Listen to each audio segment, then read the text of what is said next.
Thank you for coming this morning. I'm Dave Koehler. I'm the state senator from Peoria, and I'm joined by Representative Robyn Gabel, who is from the 18th District, House District. And we're going to explain to you Senate Bill 34 and have some people that are going to speak to that issue from a small business owner's perspective. I want to say to Representative Lilly, and I saw Senator Hastings in here a second ago. Sorry, we had to move the schedule. Where's Senator? Oh, there he is. There.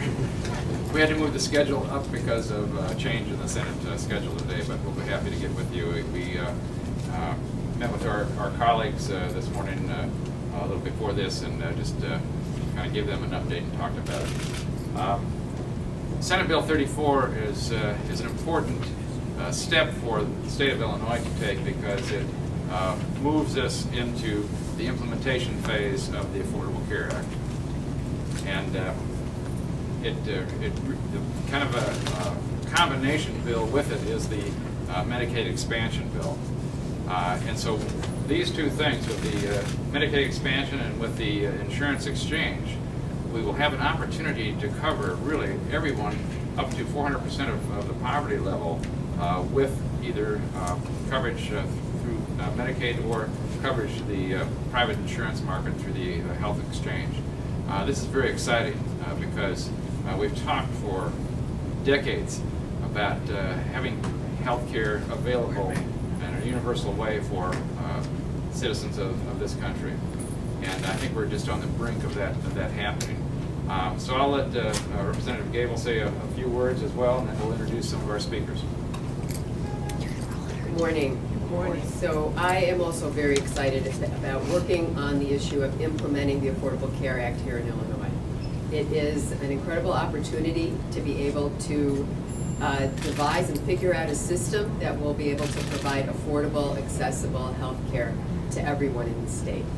The small business community, I have been a small business operator myself, a nonprofit, and I know how difficult it is to get insurance in that market, and I'm thrilled that the exchange is going to really provide that kind of opportunity for businesses, initially small and later on large, so that they can make sure that their employees are covered and have health insurance and are able to come to work when they're healthy and stay home when they're sick. So thank you very much for coming this morning, and I look forward to hearing the speakers. And so what we have focused on today really is how the health exchange bill will affect small business in particular.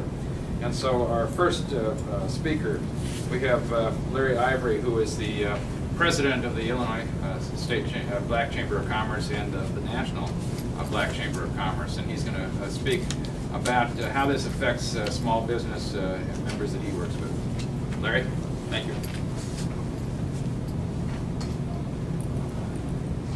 Thank you, Senator Koehler, and thank you, State Rep Kelly. Gabel.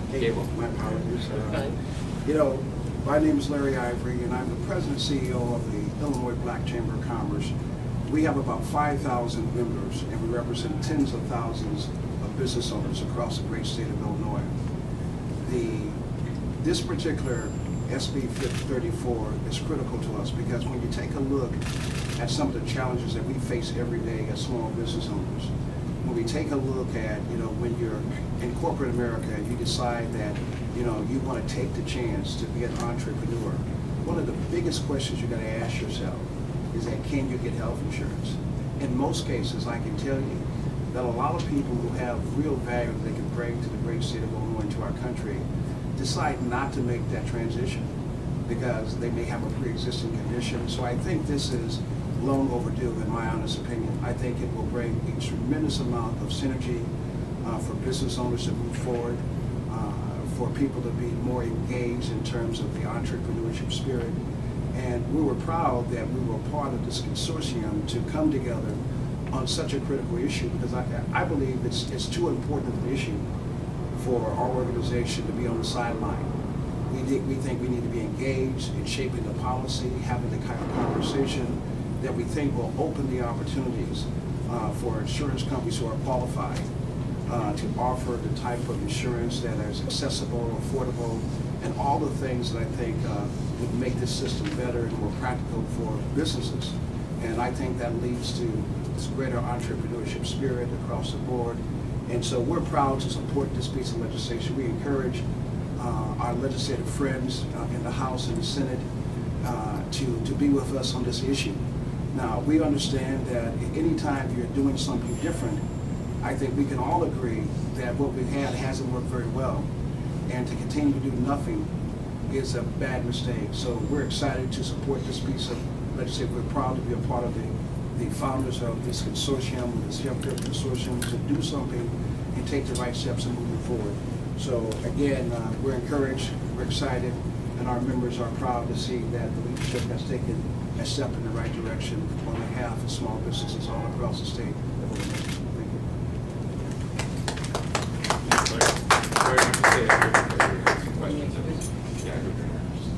Our next speaker is Joyce Herron. She is going to be reading a statement from Linda Foreman from the National Association of Women Business Owners. Thank you, Joyce. Thank you very much. Linda Foreman is currently on the executive board member of the National Association of Women Business Owners, Chicago. And she sends her regrets this morning. She is a CPA and she is right in the middle of her tax season, so she regrets not being here, but she asked me to read this for her. NABO Chicago is a large chapter of the National NABO, and our members collectively have over $1.15 billion in annual sales with 10,000 employees. NABO Chicago seeks to build strategic alliances as a way to transform public policy in ways that will further propel women entrepreneurs and women-owned businesses to start and expand in the Chicago area. NABO Chicago, along with other small businesses, joined the steering committee of the Small Business Healthcare Consortium because we believe that women-owned businesses must have a voice in Illinois health reform changes, and that collectively, small businesses must stand together on this issue. Obtaining health insurance for women business owners is a high priority. Yet health insurance companies have consistently discriminated against women by charging higher premiums based on gender, by denying coverage for pre-existing conditions such as having had a pregnancy, and not covering basic gender-related preventive and wellness services. This will change when the Affordable Care Act, or ACA, is fully implemented.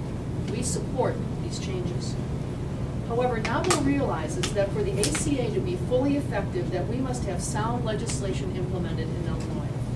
This means that we must have an efficient Illinois state health insurance exchange marketplace that will result in small business owners and their employees being able to purchase affordable insurance that is easy to understand and to select, and that meets their unique needs. The Small Business Healthcare Consortium and NABO agree that who sits on the Insurance Exchange Governing Board is very important. We believe that a statewide governing board will be better able to understand the needs of women and diversity of backgrounds and geography of small businesses throughout this state if the governing board is composed of the types of people who will be using the health insurance exchange marketplace. This is in part why NABO Chicago joins in supporting SB 34 Amendment 1, which creates the Illinois Health Benefits Exchange. SB 34 requires a broad representation of interests and backgrounds on the 11-person governing board, as well as proportional geographic participation.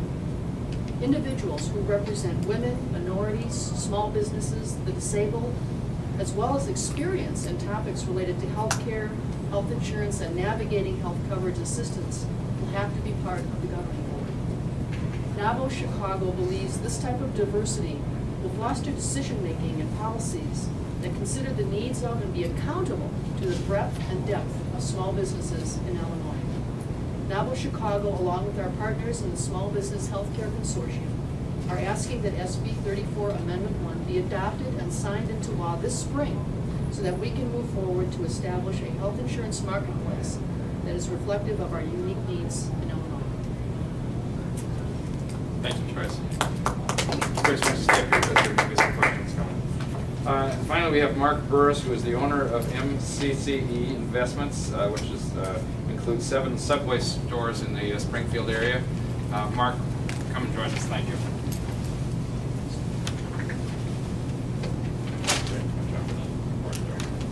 Thank you very much. My name is Mark Burris, and I do own 7 Subways in Central Illinois, and I'm here to represent the voice of small business. The main reason I became a founding steering committee member of the Small Business Care Consortium was to be sure small business had this voice. I believe that by offering small business the opportunity to learn the facts about the Affordable Care Act and focus our joint efforts, that we can shape the health insurance exchange to benefit and not harm Illinois small businesses. We have to be sure that health care is affordable for everybody in Illinois, but not be done on the backs of small business, but it must be shared by all. While all deserve quality, good health care, it must not be done in a manner that results in the loss of jobs and job growth. Insurance companies have built up huge reserves and profits and must be part of the solution instead of part of the problem. We also need to do a better job of treating people with little or no health insurance instead of running them to the emergency rooms of our hospitals. I am supporting SB 34 Amendment 1 in part because it limits the power and the role of the insurance industry in the governing board of the exchange. It would be my preference that no person who has a vested interest or financial interest in the insurance industry would be on the governing board, but the bill does not require that the insurance industry have a seat. It is permissive to allow only one possible seat. SB 34 Amendment enables the governing board to enforce the Affordable Care Act, but also enables it to access and certify certain state consumer protections and to provide the Department of Insurance and the governing board to develop other checks and balances with legal approval as required. Small businesses need a level playing field, and there must be checks and balances within the insurance companies. It is our hope and our need as small business owners that the Department of Insurance and the governing board have the ability to enforce the transparency of information, to challenge excess expenses, and to unsubstantiate premium increases so small businesses and consumers will reap the benefit of this health care cost containment. Financing of the health insurance exchange under SB 34 Amendment 1 is through the assessments of insurers, as it should be. The insurance industry will benefit from the tax dollars used to create the infrastructure, and they should be responsible for paying for this setup. I am here to lend my voice to encourage the Illinois State and House of Representatives to pass this legislation soon and for the governor to sign into law. Thank you. Thank you, Mark. So we'll take some questions now. I'd be interested to hear more from Mr. Burris. Sure. How many employees do you have? About 75. And about how many of those are part-time employees? Probably most of them. I have probably 15 to 20 full-time employees, right around 50 full-time equivalent employees, which is the magic number.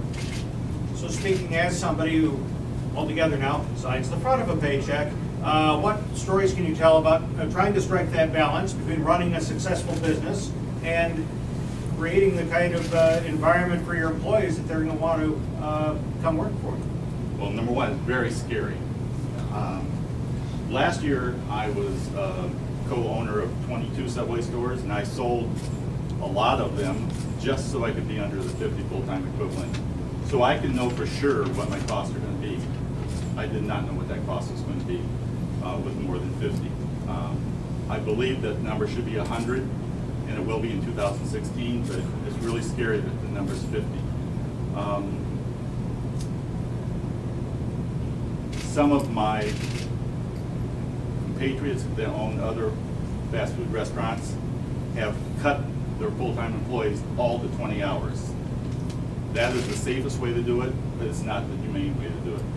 So I've tried not to do that, but it is very scary. With what Mr. Burris said, with employers cutting employment, I mean, the critics of the law say that's what will happen, and how do you reverse that from happening? I mean, is there anything you can do? Well, that'll happen if they don't qualify to be a small business in the exchange. And what he's talking about that he did is that he sold some of his stores so he could fit under that qualifying number of 50. The bill changes that number to 100 come 2016. So this, should be higher, but that's where we're going with it at this point. So that is going to create some stability within the small business operations. If they have under 50 right now or under 100 in 2 years, that'll give them the predictability that they need to be able to purchase insurance for their employees. I think when he's talked about some employers have reduced their part-time employment or cut hours, that's dealing with when you're subject to these penalties, and you can't change that through the exchange. Is there anything that you can do though to deal with that? Well, that is part of the federal law. Again, the best thing we can do is put together a good exchange program for the state of Illinois that allows businesses like Mr. Burris's a chance to buy insurance on the exchange marketplace. How much is the funding mechanism going to work its way into the rates that employers pay? How much would that boost the cost of insurance for them? Well, if you take a look at the bill, part of the bill is that we eliminate the CHIP program.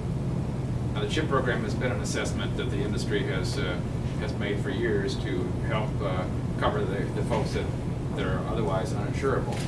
That goes away, and a new assessment takes place, which then covers the health insurance exchange work.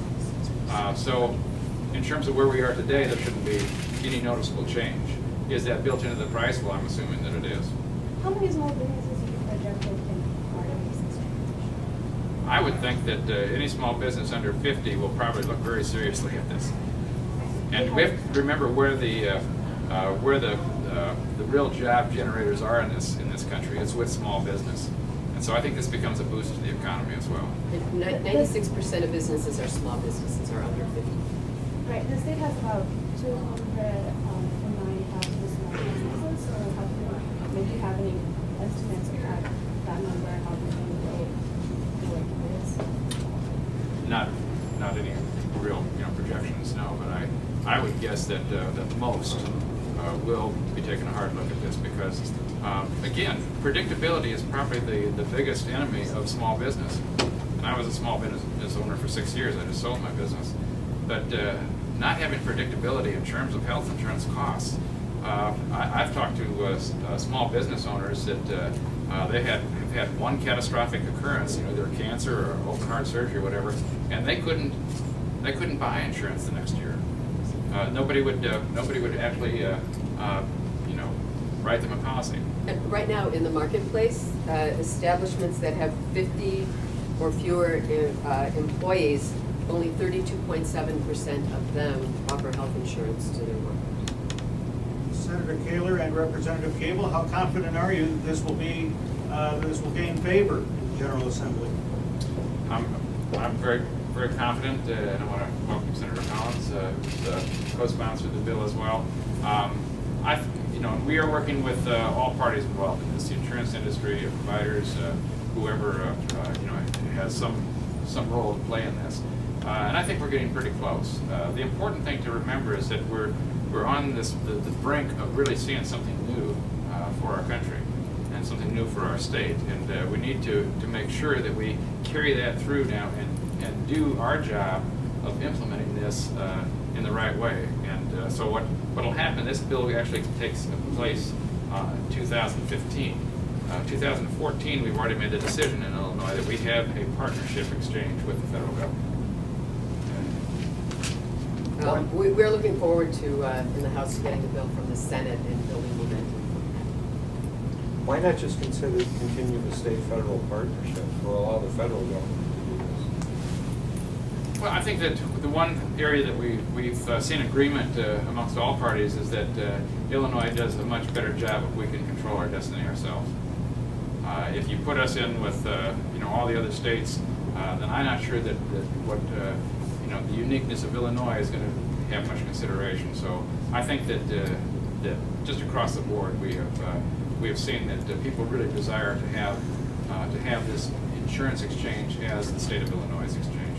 Do you have any estimate of how many people will be able to state exchange from Florida to Princeton? Pardon? How many people do you, right? How many people do you project the exchange, the state exchange will employ? As actual workers working in the exchange? I think there's about 50 About 50? was a study that Yeah. the state did to operate the whole marketplace would be about 50. Yeah. Does that include the navigators and all that? No. No. See, the navigator's a different system. When we talked about the role of a navigator, is that is a person who really helps, you know, the folks that are interested in looking at the exchange or the small businesses to be able to assess what best fits their needs. They'll be able to show them how to get into the web-based system and to look at the plans. There's 4 levels of plans: there's bronze, silver, gold, and platinum. You know, especially for individuals that have not experienced having insurance, health insurance before, it can, you know, for somebody who's had health insurance, it's a complicated situation. So I think that it's seen that the navigators would really help that comfort level and get people into the right kinds of plans. The navigators can't be funded through the exchange, can they? I thought They'll be in part by the federal. Oh, really? Yeah. Okay. Are there going to be any Republican votes on this or none in the Senate on the Medicaid expansion? Are the Republicans going to resist every part of the ACA in Illinois? I don't know. I've reached out to a couple of members of the Republican caucus, and I'm going to sit down with them and go through this, and you know, hopefully there will be. This needs to be a bipartisan effort. It benefits everyone in the state. So, again, I want to thank the speakers. I want to thank Representative Gabel, Senator Collins, Representative Lilly. Thank you for coming. Senator Hastings still back there, or did you leave? He had to leave. So, and you know, we'll carry on with your support and momentum we have. We expect to be successful.